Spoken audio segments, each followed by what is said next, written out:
Samsung front load, nakasit na sa spin, ayaw pa rin, ayaw mag drain, hindi tumutunog yung drain pump nya.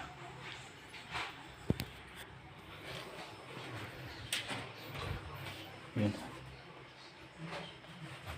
andito, try natin itong i-drain para matignan natin kung iikot ng spin.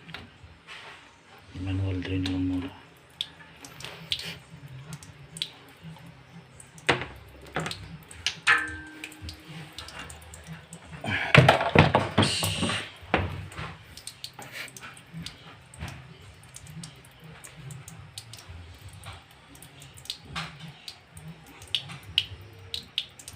Hindi siya umiikot, nakasit na siya sa spin, ayaw umiikot, ayaw mag hindi pala nagdi-drain, hindi tumutunog yung drain sa ilalim.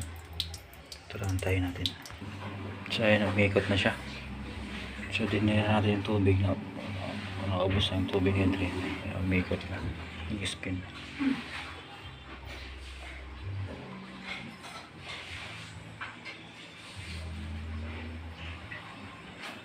Tara, papalitan natin ito ng drain motor.